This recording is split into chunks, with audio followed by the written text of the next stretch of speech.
అందరికీ నమస్కారం. Welcome to ఇదండి సంగతి.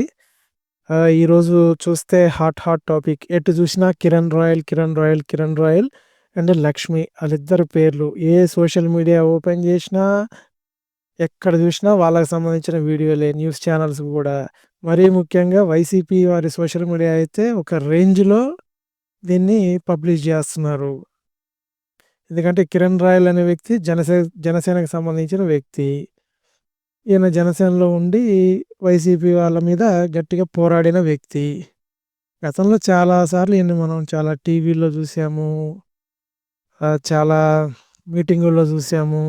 గట్టిగా పోరాడిన వ్యక్తి. వాళ్ళకి ఈరోజు అవకాశం దొరికింది.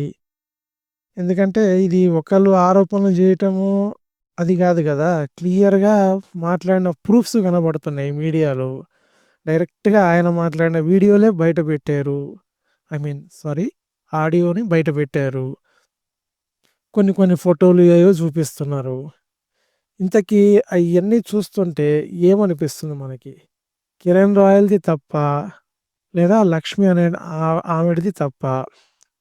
ఇక్కడ మనం ఎవరిది తప్పని మనం డిసైడ్ చేయలేము. తప్పని మనం చెప్పం గూడా. కాపోతే ఆళ్ళు మాట్లాడిన విషయాలను, వాళ్ళు చూపిచ్చిన సాక్ష్యాలను, బయటపెట్టిన ఆడియో రికార్డింగ్‌లను వాటిని బట్టి మనకు అర్థమవుతున్నాయి. జస్ట్ మీతో పంచుకుందాం. ఇప్పుడు మొట్టమొదట మీరు లక్ష్మి అనే ఆడ మనిషి వైపున చూద్దాం. ఆమె ఏం చెప్తుంది?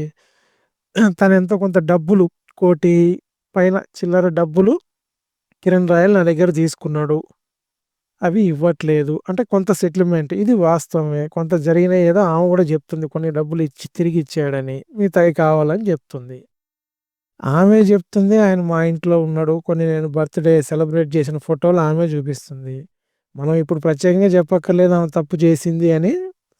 ఆమె ఒప్పుకుంటుంది. నేను ఆయన్ని నమ్మి మోసపోయాను, తప్పు చేశాను అని ఆమె మీడియా సాక్షిగా ఇందాక ఒప్పుకుంది. ఆమె ప్రెస్ మీట్ కూడా చూసాము. అయితే మొట్టమొదట అలా ఎందుకు చేసింది? ఆ పరిస్థితులు మనకు తెలియవు. ఎందుకు దారి తీసినాయి? అతని వైపు ఎందుకెళ్ళింది? అతన్నెందుకు నమ్మింది? పెళ్ళై పిల్లలున్నారు గాని నమ్మాను అని ఆమె చెప్తుంది. అలా ఎలా డబ్బులిచ్చేశారు? ఇయన్నీ మనకు తెలీదు. వాళ్ళిద్దరి మధ్య ఏం డిస్కషన్, ఏం జరిగిందో ఏందో మనెవరికీ తెలియదు. ఆమె చెప్తున్న విషయం ఇది. ఒక్క విషయం చూడండి లక్ష్మి, ఇప్పుడు మీ సైడ్ నుంచి ఏ తప్పు లేదు. ఆయనే తప్పు చేశాడు. మిమ్మల్ని మోసం చేశాడు అని మీకనిపిస్తే, మీరు ఇలా మీడియాకెక్కటం వల్ల కూడా పెద్దగా ఉపయోగం లేదు. ఒకటి మీరేం చేయగలిగుంటారంటే, ఆల్రెడీ అతని పేరుని బదనం చేయగలిగుంటారు. ఆ ఆడియో రికార్డులయి బయట పెట్టటం వల్ల. కానీ మీకు డబ్బులు రావాలి, మీకు అన్యాయం జరిగింది, న్యాయం జరగాలంటే ఈ పక్షాన ఈ విధంగా పోరాడితే మాత్రం అది జరుగుద్దనైతే నాకనిపించట్లేదు. నాకే కాదు ఎవరికి గూడా అనిపించదు. మీరు ఖచ్చితంగా న్యాయబద్ధంగా పోరాటం చేయాల్సిందే. మీరు ఆ పరంగా ఆలోచన చేయండి. ఎందుకంటే ఏ ఆడబిడ్డకి కూడా అన్యాయం జరగకూడదు. ఎవరు దీన్ని యాక్సెప్ట్ చేయరు. మళ్ళా మీ ప్రెస్ మీట్‌లో మీరు మాట్లాడుతూ కిరణ్ రాయలు నా ఎనక పవన్ కళ్యాణ్ ఉన్నాడు. నా ఎనక నాదెండ్ల మనోహర్ గారున్నారు. ఇలా ఏవో ఇగ వీర మహిళలున్నారని చెప్పి చెప్తున్నాడని, బెదిరిస్తున్నాడని చెప్పి మీరు చెప్పారు. ఒక్క విషయం వాస్తవంగా మాట్లాడుకుందామండి. తప్పు చేసిన వారు దయచేసి ఎటువంటి కులాలను గాని, రాజకీయ పార్టీలను గాని వేటిని గూడా పిక్చర్‌లోకి తీసుకురామాకండి. కిరణ్ రాయల్ చేసిన తప్పుకి జనసేన పార్టీకి ఏ సంబంధం ఉండదు. It is 100% correct. అతను జనసేనకి పని చేసి ఉండవచ్చు. అంతవరకే గానీ, అతను చేసిన పర్సనల్ తప్పులకి జనసేన పార్టీకి ఎటువంటి సంబంధం ఉండదు.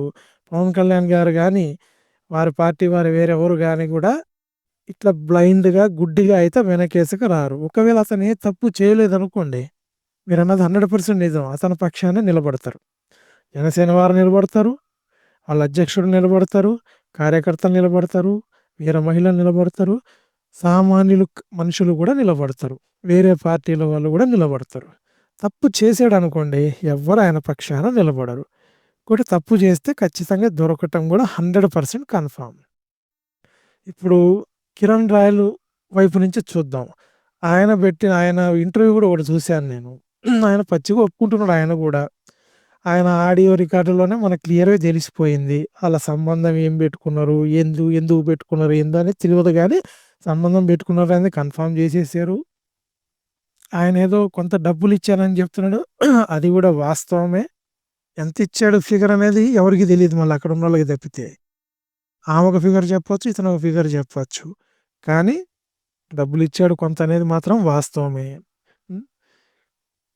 ఇప్పుడు చూడబోతే ఏం జరిగింది? మనందరికీ తెలిసిన 'కిరణ్ రాయల్' అంటే ఒక మంచి spokes person for Janasena party. Janasena తరపున తన వాయిస్‌ని గట్టిగా వినిపించిన వ్యక్తి. హ్మ్. ఆల్మోస్ట్ ఒక ఎమ్మెల్యే క్యాండిడేట్ రేంజ్‌కెళ్ళబోయేటటువంటి వ్యక్తి. ఇయాళేమైంది? ఒక చిన్న పొరపాటు, తప్పు, ఖతం కొలాప్స్.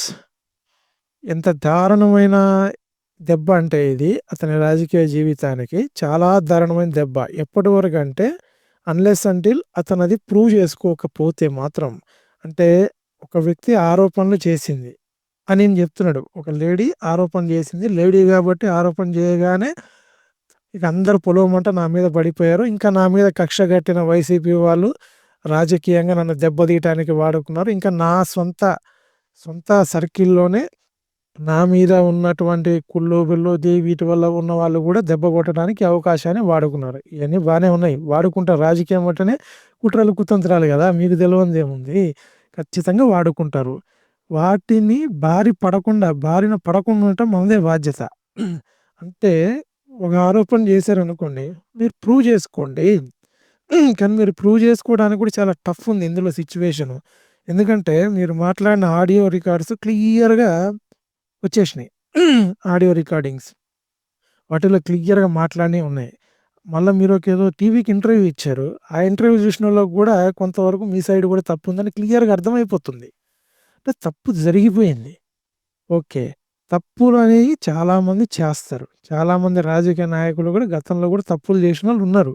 మీరు నిజాయితీగా మీ తప్పును ఒప్పుకొని, మీ సైడ్ నుంచి వాళ్ళకేమైనా జరగవలసిన న్యాయం ఉంటే జరిగే పని ఆలోచన జేస్తే మంచిది.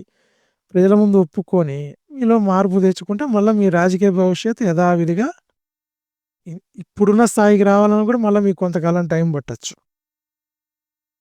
కానీ రావాలి అని అనుకుంటే మాత్రం మీ సైడ్ నుంచి చేయవలసిన పనులు, యాక్షన్ ఖచ్చితంగా మీరు చేయాల్సిందే. ఇంకా ఏం తప్పులు చేశారు ఇయన్నీ నేను చెప్పక్కర్లా. మీ ఆడియో రికార్డింగ్స్‌లోను, మీరు మాట్లాడిన ప్రెస్ మీటుల్లోను మీ ఇద్దరే కమిట్ అయ్యి ఒప్పేసుకున్నారు ఆటిని. It is very clear. కాకపోతే ఆ తప్పునేమన్నా సరిదిద్దుకునే మార్గం ఉన్నదా?